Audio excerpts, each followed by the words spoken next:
December 17, 1944, the Ardennes Forest. Belgium. Snow fell like ash across a landscape already half dead from months of war. In a shallow foxhole on the northern shoulder, Obergefreiter Hans Müller hunched beneath a torn Zeltbahn, his breath freezing in the high air as he wrote the words that would haunt him for the rest of his life. The Americans are not like the Russians. Their artillery is something else entirely. He paused, the pencil trembling in his fingers. It is not the volume of fire, he continued, though that is terrible enough. It is the speed, the accuracy, the knowledge that you have no time to react. One moment there is silence, the next the world explodes. Through the morning fog, Miller had witnessed something that shattered every assumption. German soldiers held about their enemy. What they were facing was not just an army. It was an industrial organism, efficient, invisible, and utterly relentless. His battalion, part of the 6th SS Panzer Army, had crossed the German frontier under cover of darkness.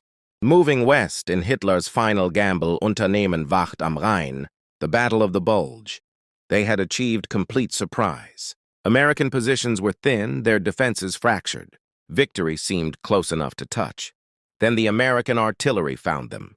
What Müller and his comrades could not yet grasp was that they had stumbled into the heart of a revolution in warfare, a revolution powered by mathematics, machines, and men who had turned science itself into a weapon.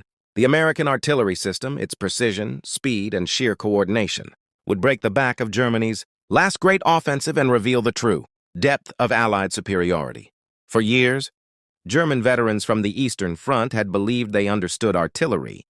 They had survived the Soviet barrages outside. Kursk and Leningrad, waves of fire that churned the earth into mud and bone. But Soviet fire was something you could sense coming, the ranging shots, the pauses, the rhythm of guns adjusting. The Americans offered no such mercy. Captured reports and post-war diaries speak of the same disbelief. Oberleutnant Otto Schmidt, a veteran of the Afrika Korps, recalled his first encounter with American artillery in Tunisia.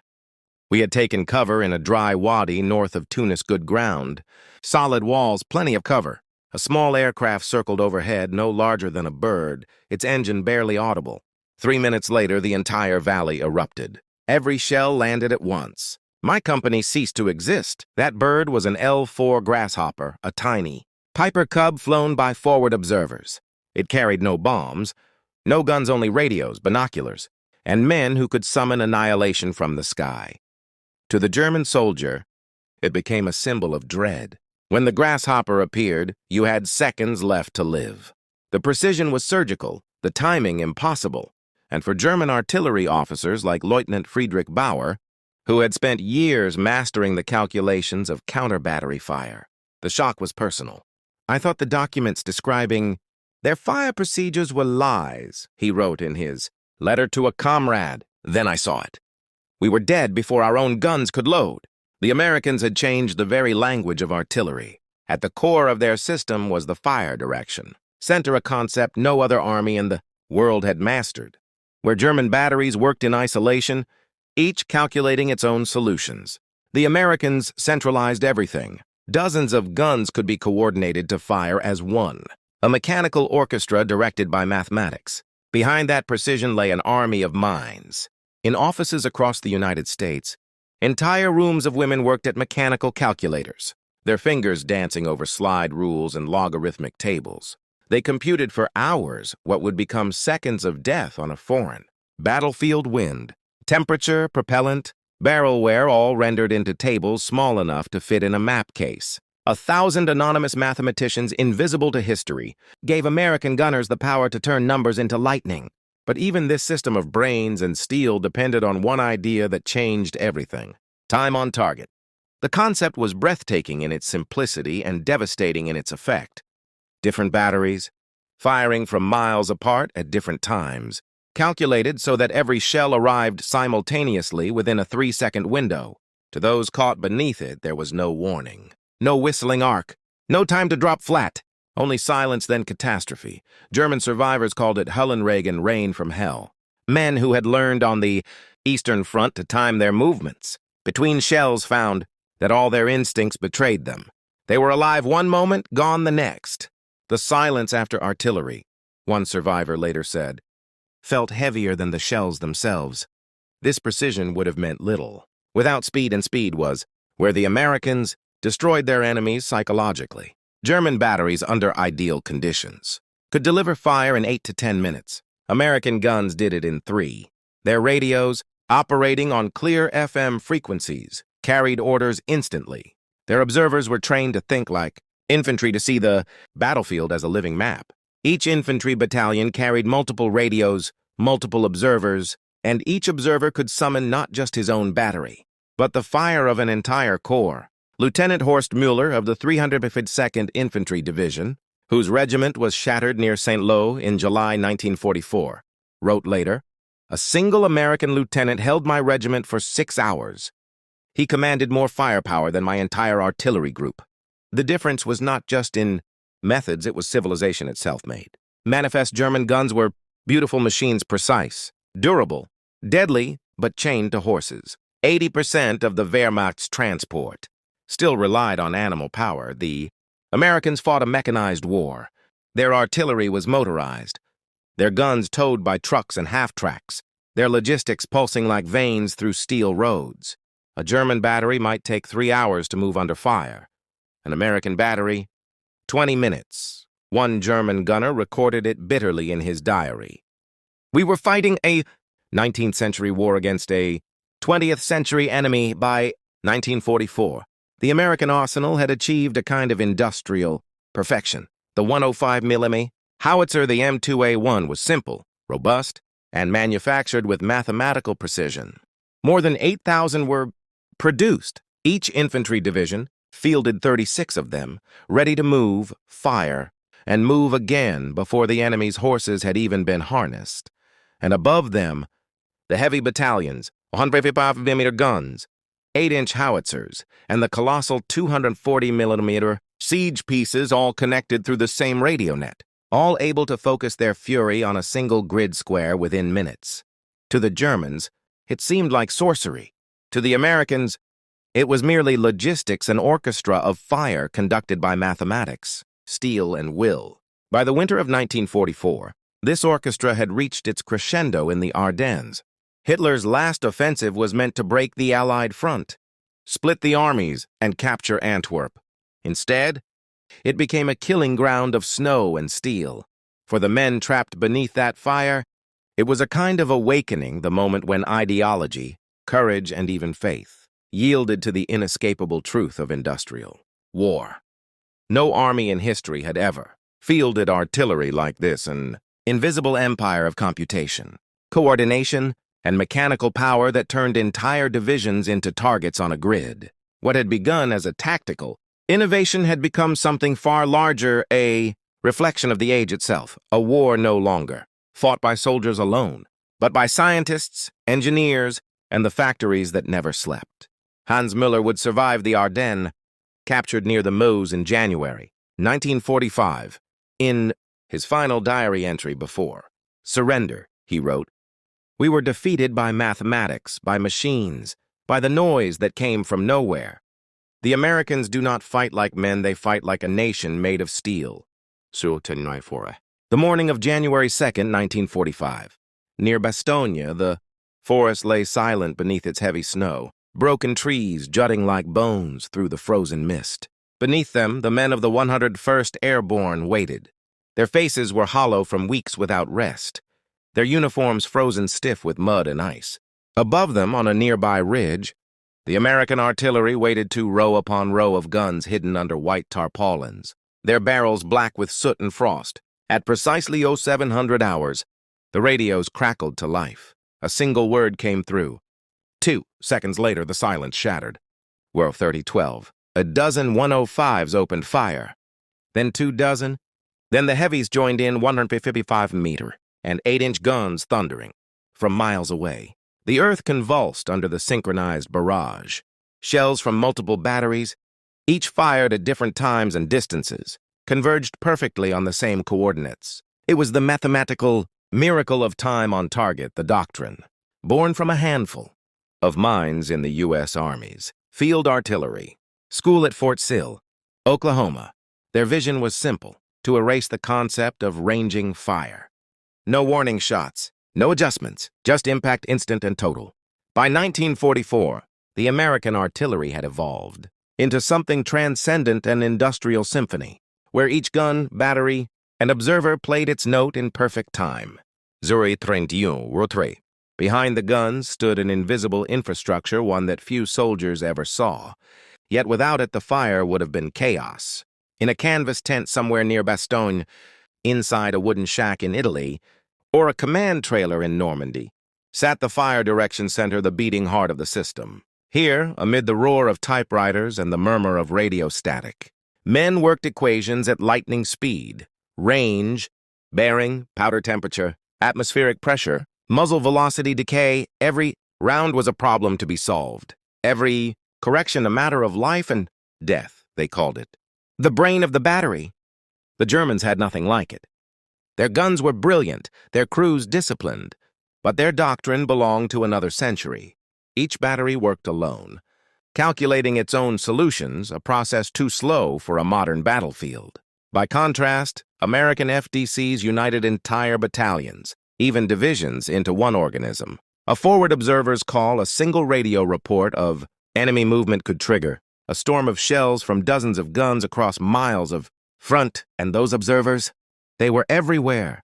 3214. They were the eyes of the artillery. Infantry lieutenants crouched behind hedgerows with field telephones. Tank commanders scanning from cupolas with binoculars, tiny L4. Grasshoppers tracing slow circles in the sky. Their pilots reading map coordinates through open cockpits while artillerymen listened below. Pencils poised over fire charts. Each one could call destruction within minutes. 03836. May 8, 1945. Victory in Europe. Across the ruined continent, the thunder of American artillery had fallen silent. The guns that once shattered Normandy's hedgerows and the Ardennes forests now stood idle, their barrels rusting under spring rain. Yet, in the laboratories, offices, and classrooms of the United States, another war had already begun, one without front lines, fought not with men or machines, but with mathematics, equations, and circuits. For the generation that had calculated the trajectories of shells, the next frontier was not Europe, it was the future. In the months after Germany's surrender, the U.S. Army began cataloging the scale of its own achievement. Millions of firing data, sheets, tens of thousands of ballistic tables, dozens of innovations from time on target to the proximity fuse, all born from human minds. What none of those gunners, engineers, or mathematicians could yet know was that their war had laid the foundation for a new kind of weapon, one that would redefine the concept of range, accuracy, and annihilation. The transition began quietly, inside the laboratories of Aberdeen, proving ground in the offices of the Ballistic Research Laboratory here. The U.S. Army's artillerymen, trained in the language of trigonometry and logarithms, confronted a new problem. Computation itself. The equations of modern warfare trajectories, winds, velocities had grown too vast for even the fastest human calculators. So, they built a machine. They called it ENIAC, the Electronic Numerical Integrator and Computer. C-43. Born directly from the ballistic tables of the U.S. Field Artillery, ENIAC was the first true electronic computer. Its purpose was not communication, or commerce, or entertainment, it was gunnery. To calculate faster than any human, the paths of shells, bombs, and soon rockets. Each vacuum tube, each circuit, each punched card was the logical descendant of a gunner's chart on a European battlefield. What began with an artillery table ended with the dawn of the digital age. One historian later wrote, "The atomic bomb ended the Second World War, but the artillery computer, ENIAC, began the modern one. The precision that had once defined American artillery now evolved into something far more abstract, the precision of deterrence. In the early years of the Cold War, the doctrines of Fort Sill found new expression in missile silos, radar stations, and the blinking consoles of nuclear command posts. The principles were the same. Know your target. Calculate perfectly. Deliver destruction with certainty. Except now, a single miscalculation could destroy the world. 041, no. In 1953, when the U.S. Army deployed its first nuclear-capable field gun, the M65, known as Atomic Annie, it was not merely a weapon.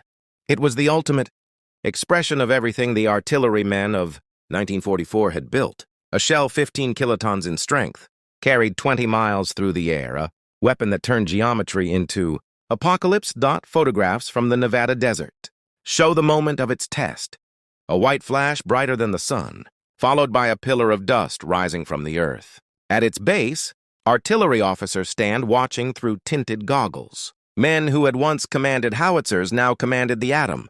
Diro 41 and yet even in this new age, the old traditions endured. The Fire Direction Center became the command and control center. The slide rule became the computer. The shell became the warhead. But the logic, that cold mathematical precision, remained unchanged. Each nuclear strike plan, each bomber trajectory, each missile launch sequence, all were descendants of the same. Ballistic charts once drawn by hand in Normandy and Bastogne. The war of numbers had become a war of existence. Serio 42-17. As the 1950s turned to the 1960s, the lessons of artillery shaped the new American military-industrial complex. RAND analysts, many of them veterans of wartime, fire control applied gunnery, mathematics to game theory, deterrence, and strategic planning. They calculated not the fall of shells, but the probability of human extinction. To them, time on target became time to launch. The grid squares of Europe became the geopolitical map of the world. And once again, the weapon was not emotion, but logic. In those sterile calculations lay the same paradox that haunted every gunner. Since the Ardennes, that reason, the very thing that made humanity powerful, could also make it monstrous. General, who had commanded artillery, in France later wrote, "The more precise our weapons became, the less room there was for humanity. Precision, it seems, demands detachment. Yet for all its terrors, the age of precision did more than threaten. Destruction, it preserved peace. The logic that had once synchronized hundreds of guns now synchronized entire nations' mathematics, became the language of restraint, as both sides calculated, compared, and hesitated. The nuclear standoff of the Cold War in all its danger was, at its heart, a continuation of the American artillery doctrine. Perfect fire control, total coordination, and the avoidance of chance, the ultimate, time on target, a global stalemate of seconds. Birdie 43-45. By the 1970s, computers that once filled entire rooms now sat inside tanks, radar vans, and missile batteries, the descendants of Fort Sills. Gunners commanded weapons that could strike within meters across continents. And yet, the principles remained ancient, the art of translating human will into trajectory. Every GPS-guided shell, every cruise missile, every precision strike owes its lineage to those men who once huddled in canvas tents in Normandy, sliding pencils across grid maps while shells thundered outside. Radio 4470. One might say the story of American artillery is the story of the modern world itself. From smoke and mud to circuits and silicon, from sound and fury to silent precision, the orchestra of fire had become a symphony of electrons. 0433 in 1991. During Operation Desert Storm, the U.S. Army demonstrated the culmination of this evolution. Laser-guided shells, satellite navigation, digital fire control, all coordinated in real time. What once took minutes now took seconds. What once required hundreds of men could be done by a single computer. It was the fulfillment of a dream and a warning. War had become mathematics perfected. And yet, beneath all the technology, the spirit of the gunners remained unchanged. The quiet discipline, the belief that precision could save lives, that order could replace chaos. One modern artillery officer, interviewed after the Gulf War, said, "We still think of ourselves as part of the same lineage. The men at Bastogne, the girls with slide rules at Aberdeen, the mathematicians of ENIAC. We just aim farther now." 45-28. Perhaps that is the true legacy of American artillery. Not destruction, but understanding. The realization that science and war are forever intertwined. That precision is both salvation and curse. Hans Müller's words, written in a prisoner's camp in 1945, still echo across the decades. They fight like a nation made of steel. He was right. But that steel was never just metal. It was thought, discipline, and the relentless pursuit of perfection, the same forces that built computers, spacecraft, and the very technologies that now guard the peace he never lived to. See, 4610. The Orchestra of Fire has not vanished. It has only changed its instruments. Its music now travels through data links, satellites, and invisible networks.